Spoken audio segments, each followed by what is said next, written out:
a second straight sweep for the New York Knicks. Cleveland down 3-0. They're in their gym, and a lot of times at this time it comes down to belief. Lisa Salters will be working the sidelines tonight. How would you gauge that belief on the Cleveland side, Lisa?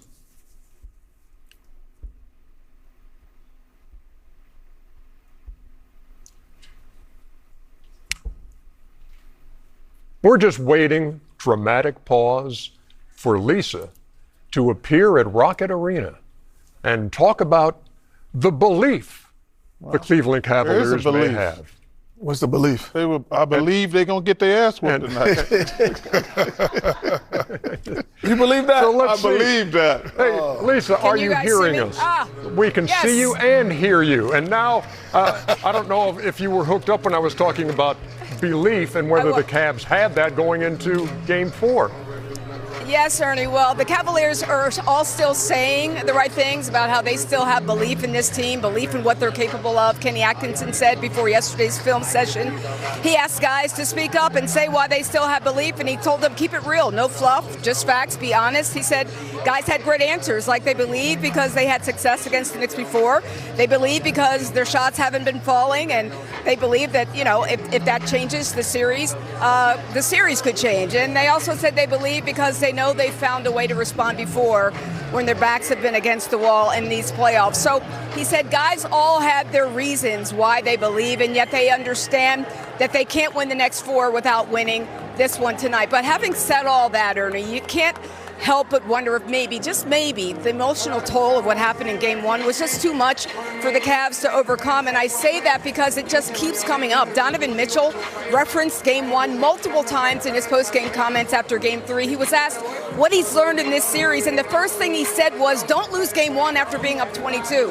If I learned one thing, it would be that. That was the very first thing he said, and he went on to say, but it happened, and now we have to find a way to get back from 0-3, something that we know has never been done before in the history of the NBA playoffs. So while the Cavaliers aren't looking for excuses, and rightfully so, they've been saying that they've moved past Game 1 right after it happened, but maybe the damage had already been done. Again, though, Ernie, the Cavs say they still believe.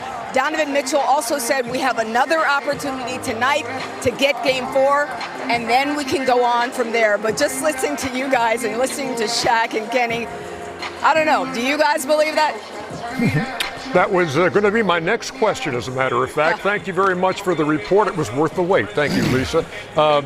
It's a hard thing to define. And you know, I guess maybe if you're a player, you can say you believe, but do deep down inside. Man, the Cavs going home tonight. They don't believe But I'm it. talking about the guys wearing those uniforms. Deep down inside. Deep down, they know they're going to get their ass whooped tonight. Deep down. Ernie. Easy, huh? Easy. Well, Well, first of all, they got to come out and play with some energy. They can't quit from the beginning. But they know, and she said it, they haven't gotten over Game 1. Why are you talking about Game 1 basically almost a week later? This team, I've seen desperation.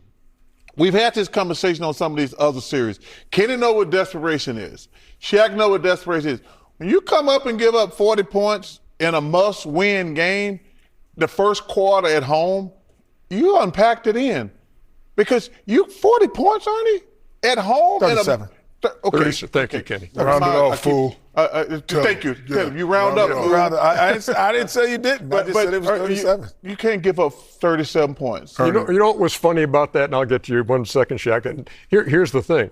You mentioned desperation, but when Karl Anthony Towns was doing the end-of-quarter interview with Lisa Salters in Game 1, he said, we need to play more desperate. Even though they were up 37-27 at the time, they were the team talking about desperation. And that's why they're up 3-0. You talk about the word belief. I'm an expert at being at this point in the series, being down 0-3.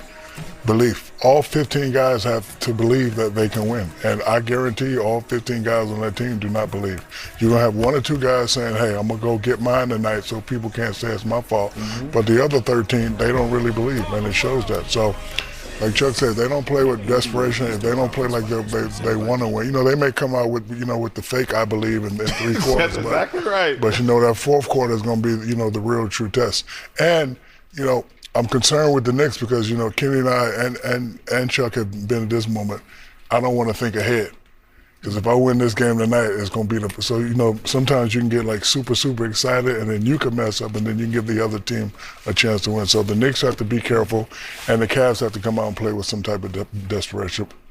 Yeah. But I'm with Chuck. It's over. Listening to – there used to be a commercial that used to end with, a mind is a terrible thing to waste. Yes. And so – when I also United Negro College Fund. Negro College Fund. And your dad used to say it to you all the time. And your brother he said you sit next to people a lot of times that happens to. But you know, honestly, we used to talk about that, saying is like, because when you have so many people telling you can or can't do something, then it becomes what you think you are. And the whole city of Cleveland, everyone around the media, you're hearing constantly that you can't do something. Now, that is the part that internally either triggers you or makes you succumb. And we'll see if it makes them succumb, because that is the moment when everyone's against you and you see who you really, really are. But I say if this game gets down to over 10 points at any point, that's when the Knicks will just go cruise. But if it stays in that 10 or less, 9 or less, I think they have that chance to win one. And for New York, okay, you win this series. Number one, it would be a sweep twice in the same postseason, which they've never done. But if you get to the finals, the first since 1999, you think back to what their owner James Dolan said earlier this year, and that came into play ahead of Game 4. Dolan said in January, finals, it's must. I'm just curious, if you can take me back then, like what did you think, and like what did you guys think about what he said, then what that felt like, that kind of mandate?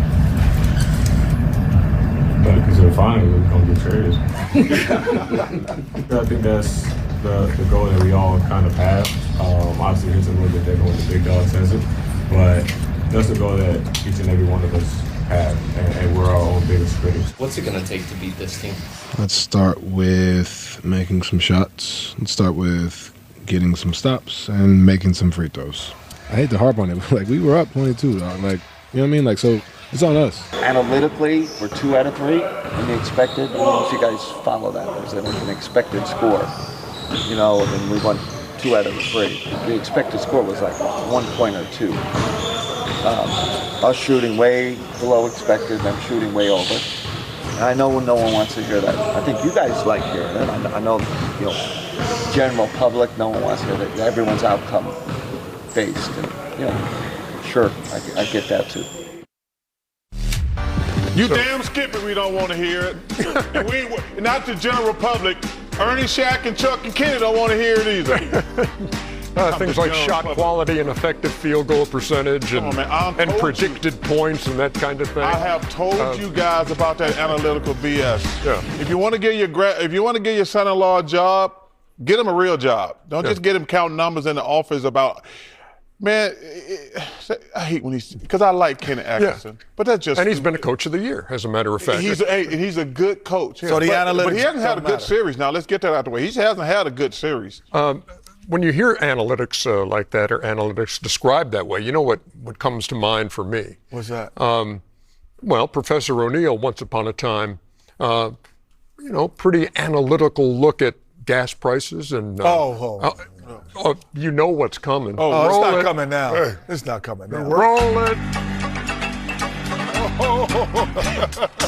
I really want to know because I want to get this call, but I really want to save gas money. You're complaining about when it gets to 0, you spend 80, right? When it gets to half, you put 20. Then when it get back to half, you put 20. Yeah, but I keep stopping, putting 20 in, and it'll equal 80, the same amount of gas. I'm driving the same amount of gas. The average human stops once a week for gas, right? With you only work here twice. You would probably have to stop maybe once every 2 weeks. But 4 times 20 is 80 because I'm going to stop 4 times. No, you're not going to stop 4 times. Not in 1 week, you're not. Right, but if Wednesday it's going to be 40, and then on Friday it'll be 40. Not 40, 20. Yeah. It's going to be 20. No. It's going to be 20. Not half. Half of 80 is 40. But no, listen to what I'm saying. I am. Okay. So if I just no, you ain't gonna have to put gas in every day. Don't play me right now. I'm not playing. Don't play with me right now. one of the all-time greats. I stand by my method. And even more appropriate now, considering what's going on. That's your number one. No, the second one is closer to the moon or L.A. I asked a question. You asked a question. Is it closer to L.A. or to the moon? I asked a question. Yeah, you said you can see the moon, but you can't see L.A. So I asked a question. Well, damn it, that wasn't a good question. By the way, Modelo, fight for victory. Here's some other, just in case you're wondering how the Knicks are doing in this series, and in the postseason, as a matter of fact. In these playoffs, best record, best point differential, net rating. They've been the best team in the playoffs so far, exactly. period. And that's only part of it.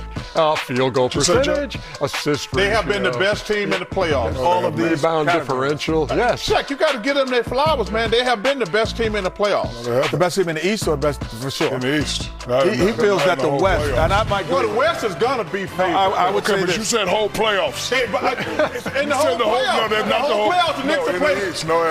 I'm saying that the West plays better teams. Yes, we were patiently waiting, and again, worth the wait.